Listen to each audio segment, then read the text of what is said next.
When people ask me what it was like to grow up in the city of Jerusalem, they often expect me to talk about the history, the buildings, the religious sites.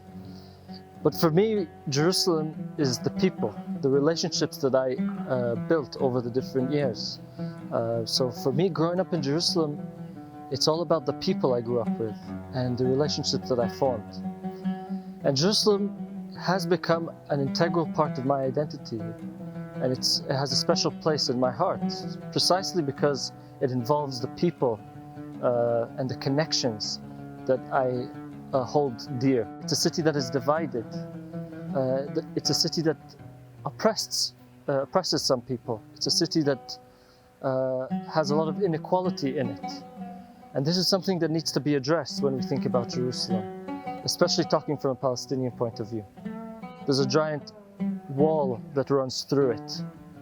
So when we think about Jerusalem and its beauty and significance, we also need to address the issues on the ground that affect the local population here. Jerusalem is a lot of times sort of what we want it to be. It's the Jerusalem of our imagination. And people have fought over what Jerusalem is to them and means to them. And often what they think Jerusalem to be reflects their ideology and who they are. So is Jerusalem going to be a city that provides space for people? Is Jerusalem going to be a place that hosts many people? Or is the Jerusalem of our imagination one of division, inequality, and injustice?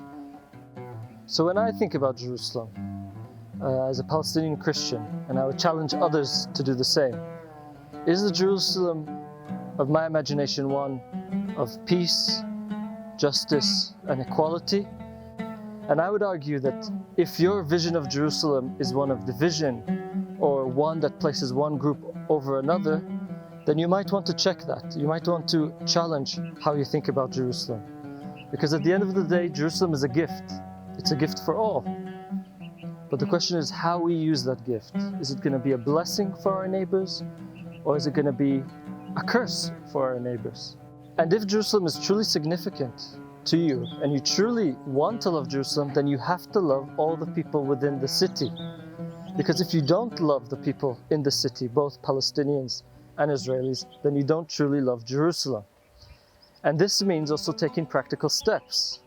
When you come to visit Jerusalem, or if you live in the city, you have to address all people, meet all people.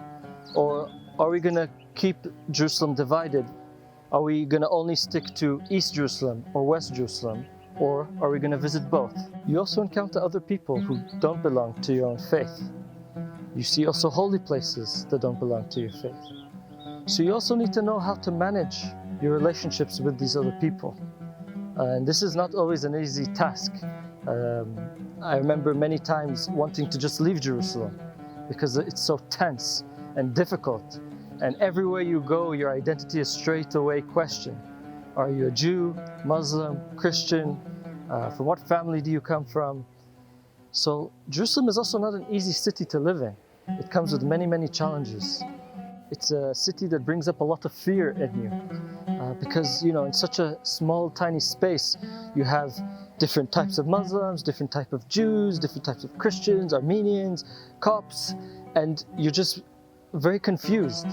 So it immediately can bring lots of different feelings of fear and just being very uncomfortable, not knowing who these different people are. And this can scare people away from the city, or it can make people who do live in the city stick to their own people.